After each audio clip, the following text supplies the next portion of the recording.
1, 2, 1, 2, 3, 4.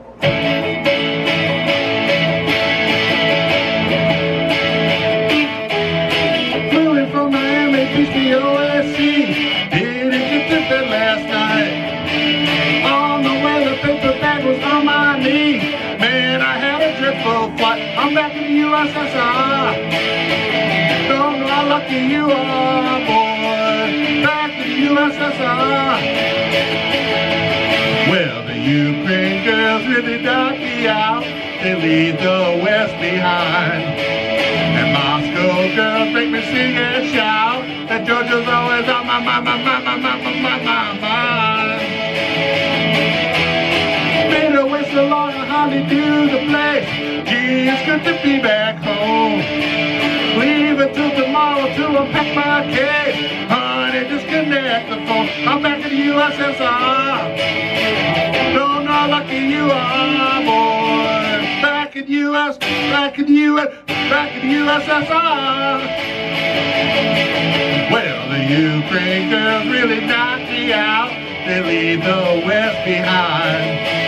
And Moscow girls make me sing and shout. And Georgia's always on my mind. Ah, show me right, you Smoky Mountains way down south. Take me to your daddy's farm. Let me hear your body like it's ringing out.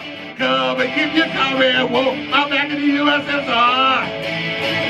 Know how lucky you are, boy. Back in the USSR.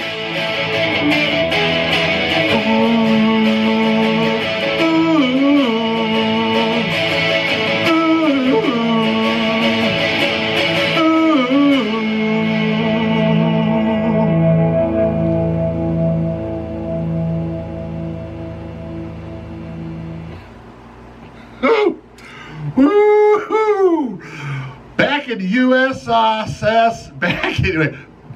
back in the USSR by the Beatles, 1968. You got the Bman here. Welcome to Penny Lane. Welcome to a non-theme month. And you know what? Anytime I can do the Beatles, it's always a pleasure. So let's get to it, right? First, back in the USSR, the song was written by Paul McCartney, and this song is a parody of the Chuck Berry song Back in the USA and the Beach Boys' California Girls. They kind of melded those two together and got this song. It is yet another classic Beatles song that could have been released as a single, but never was. This was off of their, this was on their White Album, and it was actually the opening track off of their White Album, which is, in my opinion, it's subjective on which Beatle albums are the best. Top 5. If I was going to, if you ask Al, B-Man, what is your top 5 Beatle albums? I would say 1 and 2, Rubber Soul Revolver, neck and neck. Number 3 would probably be Abbey Road. Number 4 is more likely this one, the White Album. And number 5 and 6, I'll have to do 6. 5 and 6, 5 would be Sgt. Pepper, 6 would be A Hard Day's Night. So anyway, the White Album is one of my favorite albums. It's a great album. It also makes me, it's sad, because it is the beginning of the end. It is, if you start to listen to all the tracks, the Beatles are going their separate ways, you know? You got Paul doing his music, you got Ringo doing his stuff, you got John doing his stuff, you got George doing this, Paul's doing his stuff, the other 3 are session men for him. It's no longer, hey, here's a song, what do you guys want to add to it? It is more like, Paul's like, this is my song, Ringo, I want you to play this, George, I need you to play this, John, do this.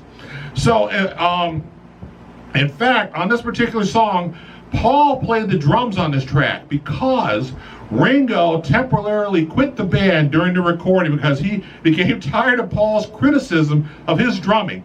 Imagine somebody telling Ringo Starr how to drum, but Paul McCartney did because he knew exactly how he wanted his song to go. And Ringo, and the general bad atmosphere in the studio. So making the White Album was not a good time for the Beatles. Like I said, it was the beginning of the end. It was 68. 2 years later, they're going to be done.